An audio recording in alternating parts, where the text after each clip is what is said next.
ረጅም ጊዜ ሳይወስድባት እንግዲህ ይቅርታውን ተቀብለዋለች። አብርሽም እጅግ ደስ ብሎታል።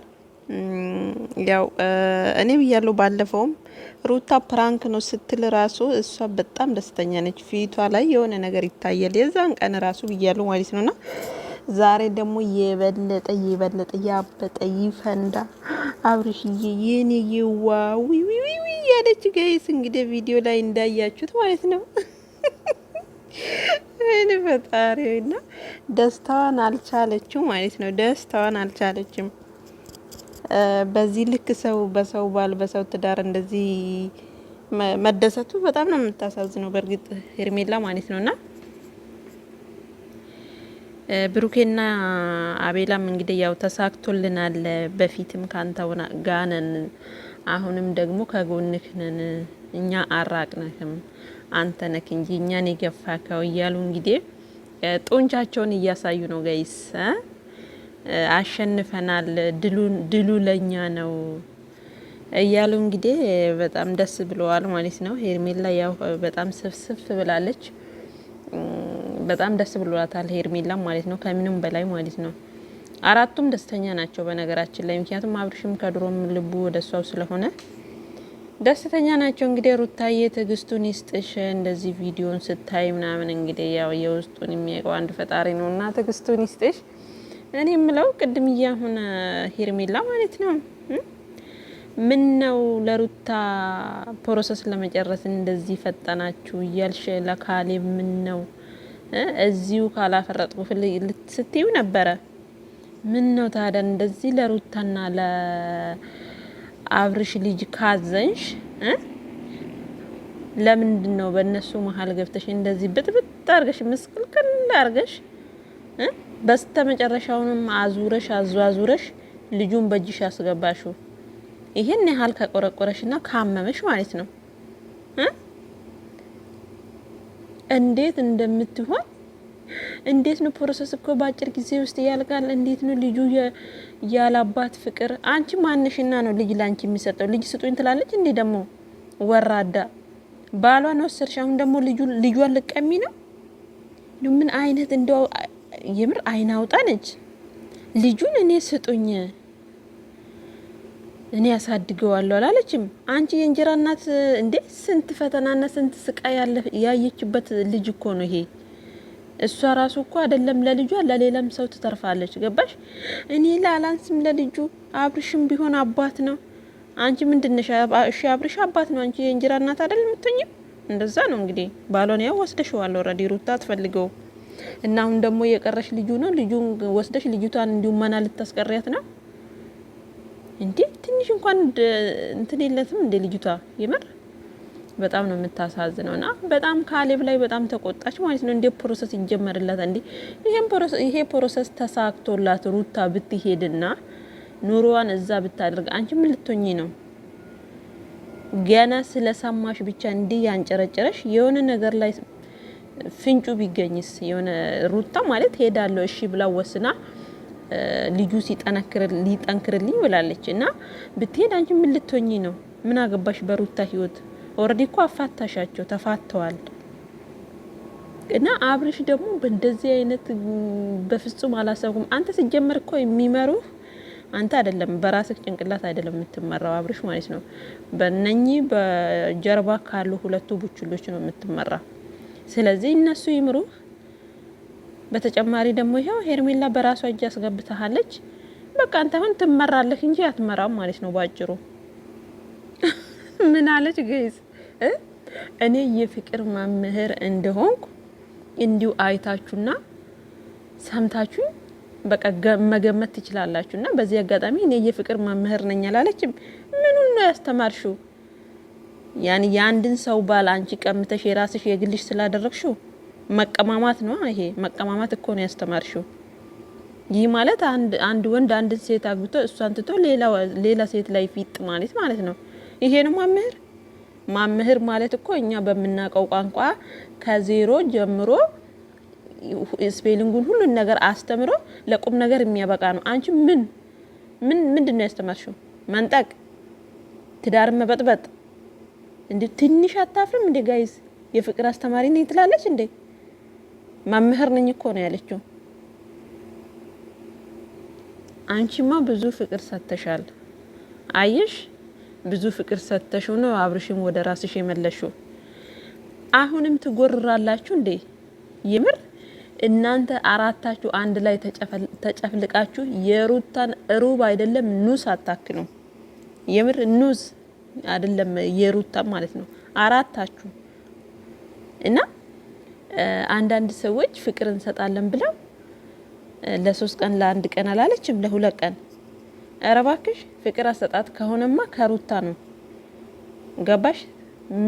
ምንም ነገር ሳይኖር ከምንም ከዜሮ ተነስታ እዚህ ደረጃ ያደረሰችው አልጋ በአልጋ በሆነ መንገድ እኮ ነው መተሽ የሰው ባል ላይ ፊት ያልሽው። ደግሞ አፏ ሞልታ ታወራለች እንዴ? አታፍርም? ደፋር የውላችሁ ምን አለች?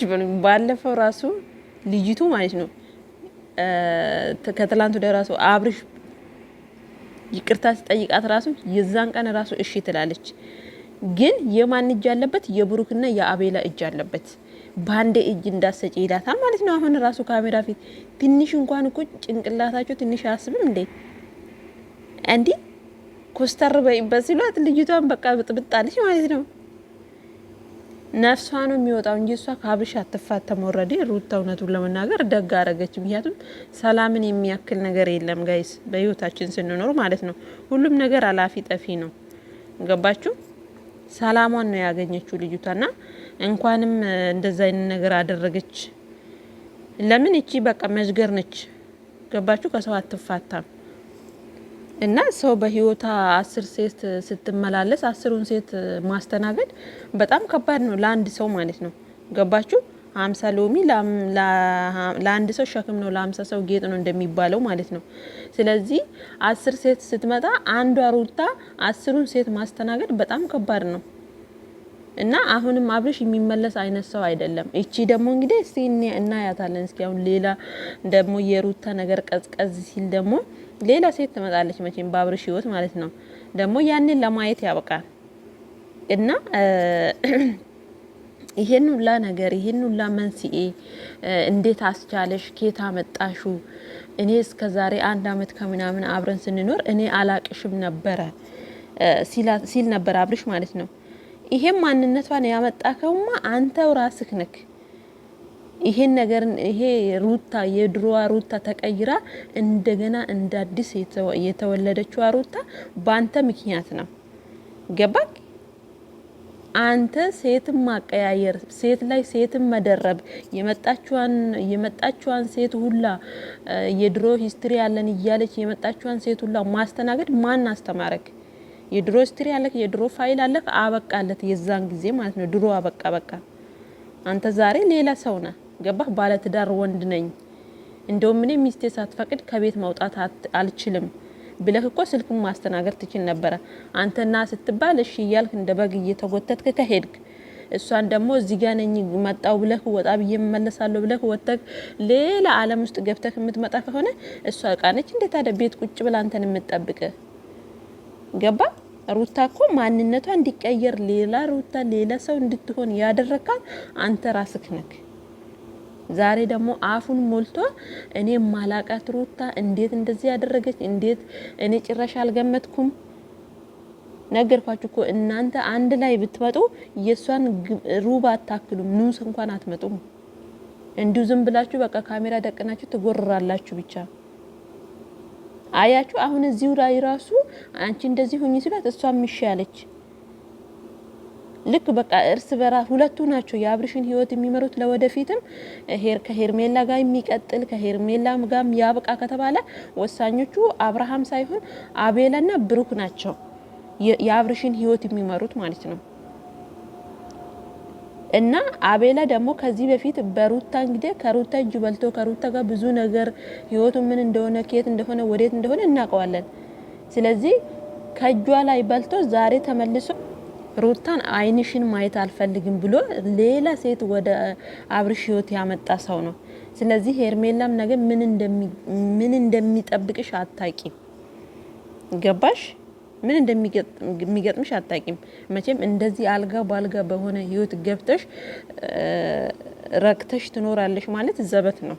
እውነቱን ለመናገር መቼም አይሳካም። በቃ ይሄ ህይወታችሁ እውነት ያንቺና የአብርሽ ትዳር ሆኖ እንደ ባልና ሚስት ሆናችሁ ሳምራችሁ እውነት ትልቅ ቦታ ትደርሳላችሁ። ፈጣሪ ወቀው። ምክንያቱም የሰው እንባ አለባችሁ። ለዚህ ህይወት ስንት መስዋዕት ደፋ ቀና ያለች ሴት አለች። ያ እንባ ደግሞ እናንተን የሆነ ቦታ አደርሳችሁ ሰው አያልቅስባችሁ የሚባለው ነገር ትክክል ነው እውነቱን ለመናገር እና ትላንትና እንደዛ ኩስትርትር በይ ብለው በቃ በጣም ድብና አድርገው ልጅቷን መክረዋት አብርሽ ሩም ውስጥ ሄደው እንደዛ እንግዲህ ይቅርታውን አልቀበልም ብላ ዛሬ ደግሞ ዊ እያለች ነፍሷን አታኮ ነው እንትን የምትለው ማለት ነው። እና ለማንኛውም ሄርሜላ ለዛሬ ነው የመሰለሽ እንጂ መቼም አይሳካላችሁም።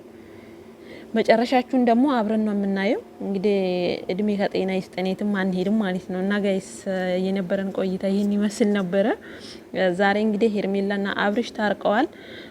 ውሸቴን ነበረ ከሰሞኑ ራሱ ውሸቴን ነበረ የኔ ሸበላ የኔ ቆንጆ እያለች እንግዲህ በጣም ቅልስልስ እያለች ጉንጩን ጨርሰዋለች ማለት ነው ጋይስ። እና አብርሽና ሄርሜላ ታርቀዋል። ሩታዬ እንግዲህ ያው ጠንከር በይ። ሩታ ደግሞ በእርግጠኝነት ርዕስ እንደምትቀይር አልጠራጠርም። በቃ ከእንደዚህ አይነት ነገር ውስጥ ወጥታ ርዕስ ቀይራ ትመጣለች። እነሱ ግን ርዕስ አይቀይሩም፣ ምክንያቱም ሌላ ርዕስ ስለሌላቸው ማለት ነው። እስኪ በምን እንደሚመጡ የምናየው ይሆናል ጋይስ። የምሬ ነው የምላችሁ።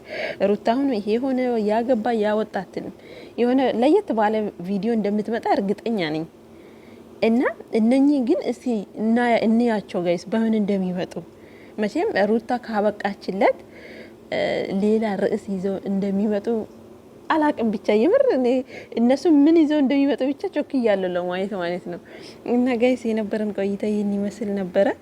በያላችሁበት ሰላማችሁ ብዝት ይበልልኝ። ለዚህ ቤት አዲስ ከሆናችሁ ደግሞ ቻናሉን ሰብስክራይብ እያደረጋችሁ አበረታቱኝ። በቀጣይ ቪዲዮ እስከምንገናኝ ድረስ መልካም ጊዜ ይሁንላችሁ።